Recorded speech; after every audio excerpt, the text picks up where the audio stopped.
یہاں تک ذکر تھا سیدنا آدم علیہ السلام کی پیدائش سے پہلے کا۔ اب ہم ذکر شروع کرتے ہیں آدم علیہ السلام کا۔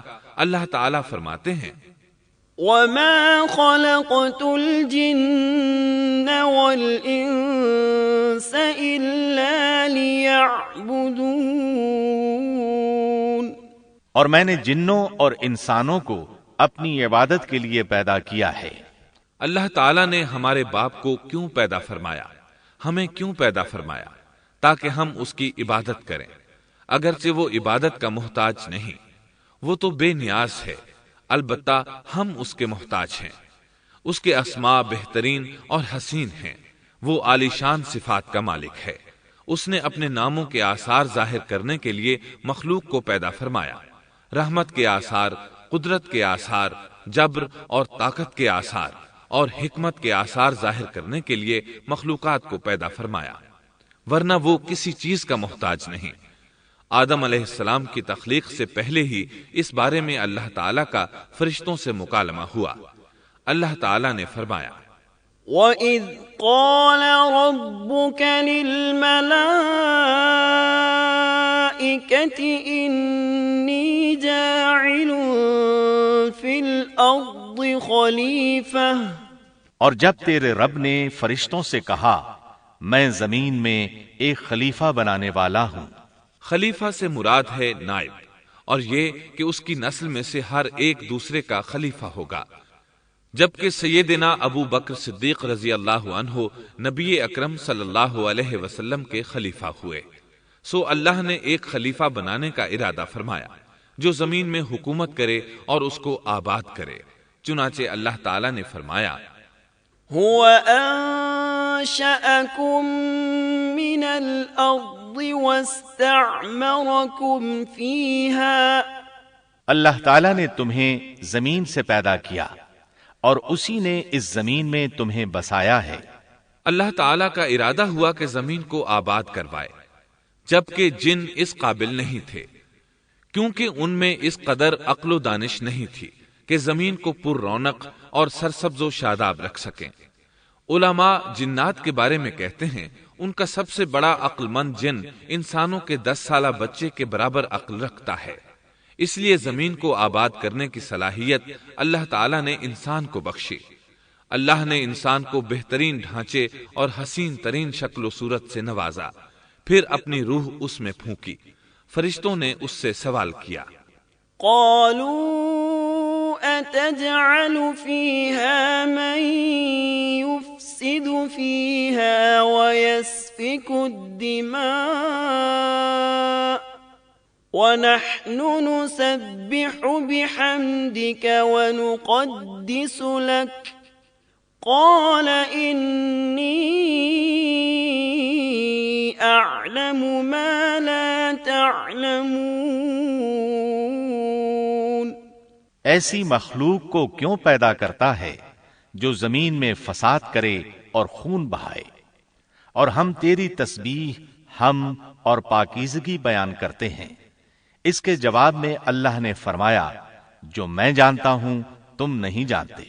دراصل فرشتوں نے کسی طرح معلوم کر لیا تھا کہ آدم کی اولاد زمین میں فساد کرے گی، خون ریزی کرے گی، لیکن انہوں نے یہ بات اعتراض کے طور پر نہیں کہی تھی، کیونکہ ایسا اعتراض تو گناہ ہے، اور فرشتے پلک جھپکنے کے برابر اللہ کی معصیت اور نافرمانی نہیں کرتے، جیسا کہ ارشاد ہوتا ہے بل عباد مکرمون لا يسبقونه بالقول وهم بأمره يعملون، بلکہ وہ تو نہایت معزز عبادت گزار ہیں، کسی بات میں اللہ پر پیش دستی اور سبقت نہیں کرتے، اور اس کے حکم پر عمل کرتے ہیں۔ اسی طرح ارشاد ہوتا ہے لا يعصون الله ما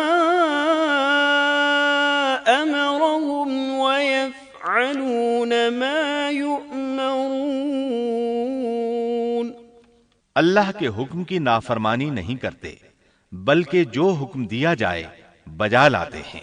اس لیے فرشتوں کا یہ پوچھنا وضاحت طلبی کے لیے تھا۔ وہ تو انسان کے پیدا کرنے کی وجہ پوچھ رہے تھے۔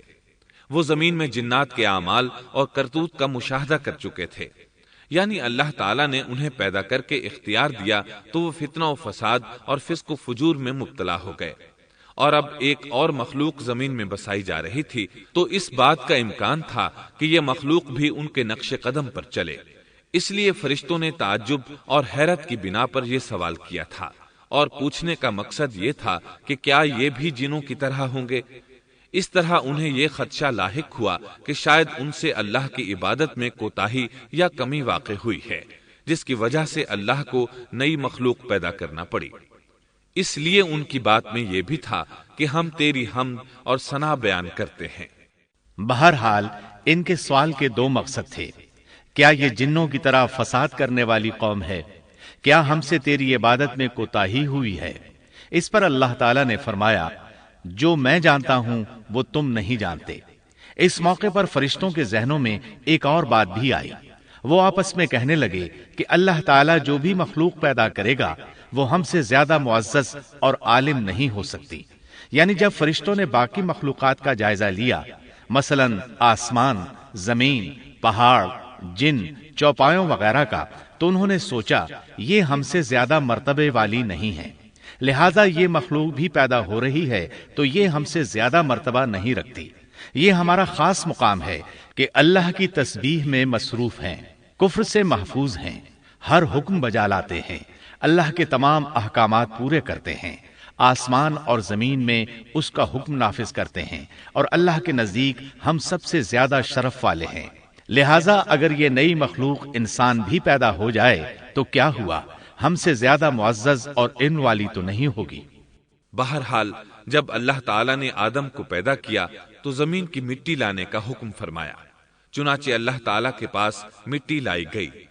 امام ترمذی، ابن حبان اور امام احمد رحمت اللہ علیہم نے ایک حدیث بیان کی ہے جس کے الفاظ کچھ یوں ہیں: ان اللہ تعالی خلق آدم من قبضة قبضها من جميع الارض فجاء بنو آدم على قدر الارض فجاء منهم الأحمر والأبيض والأسود وبين ذلك والسهل والحزن والخبيث والطيب۔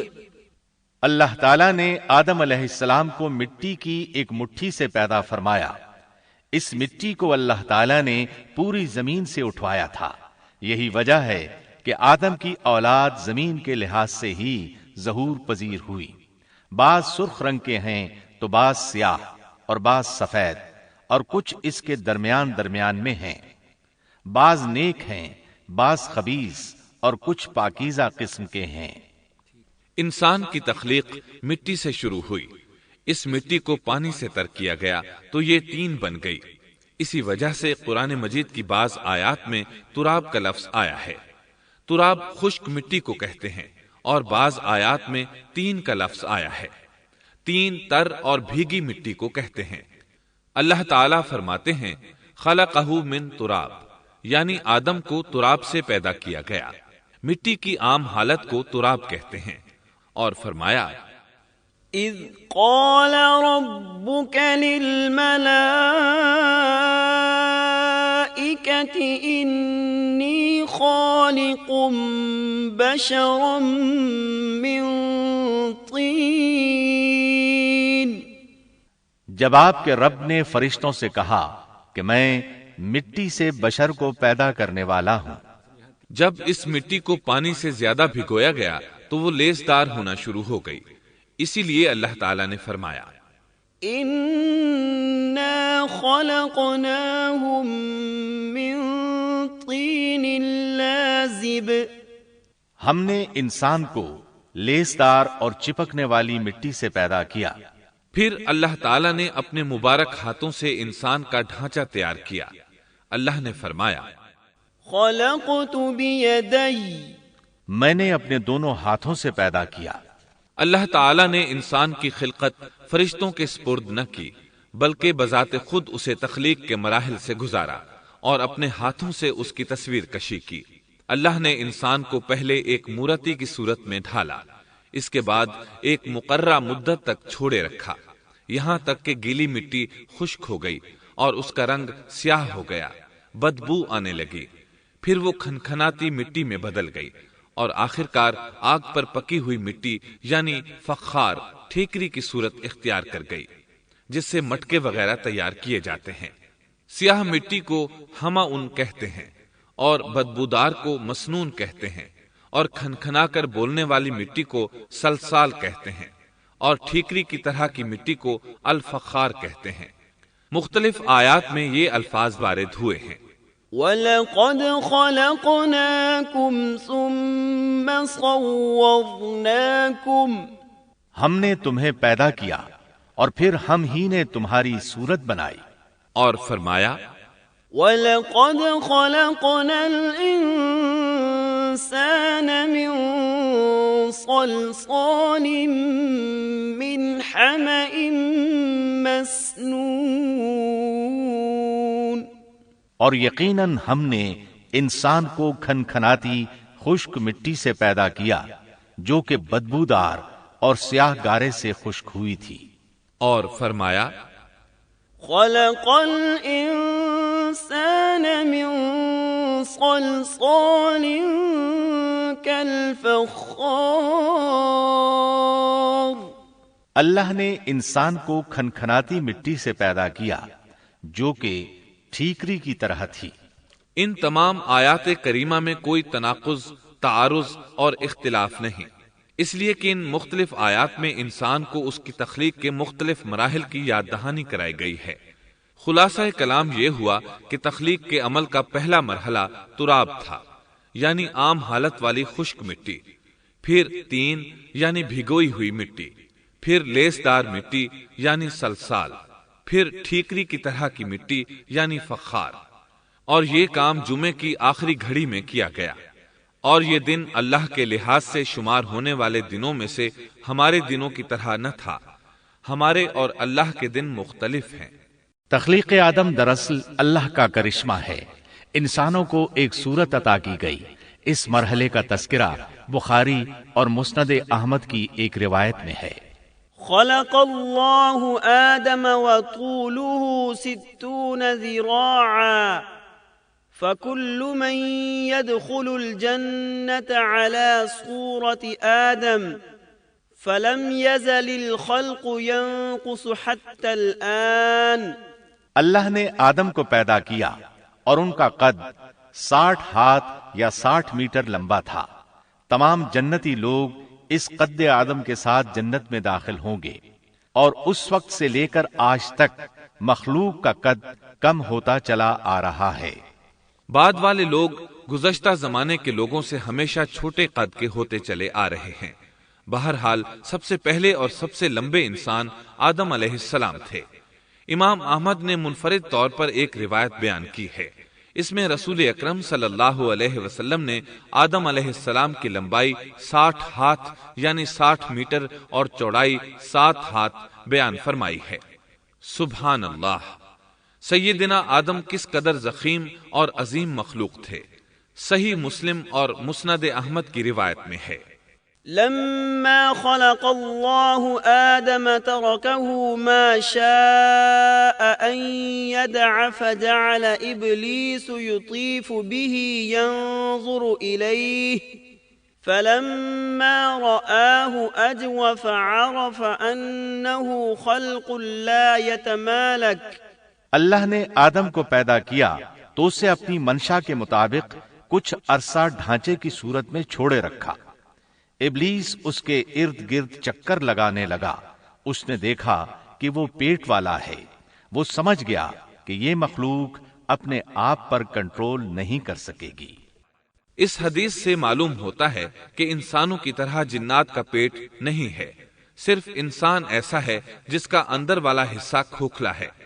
بہرحال اللہ نے انسان کو اس شکل و صورت میں پیدا فرمایا۔ احادیث مبارکہ میں آدم علیہ السلام اور ابلیس ملعون کا قصہ تفصیل سے بھی موجود ہے اور مختصر بھی۔ مثلا تفسیر تبری میں سیدنا عبداللہ بن عباس رضی اللہ عنہما سے روایت ہے، اللہ تعالیٰ نے آدم علیہ السلام کی مٹی کا حکم دیا، مٹی لائی گئی۔ اللہ تعالیٰ نے آدم علیہ السلام کو لیسدار اور بدبودار سیاہ مٹی سے پیدا فرمایا، اور یہ کام اللہ نے اپنے مبارک ہاتھوں سے کیا۔ آدم 40 راتیں مجسمے کی صورت میں پڑے رہے، جسم موجود تھا لیکن روح نہیں تھی۔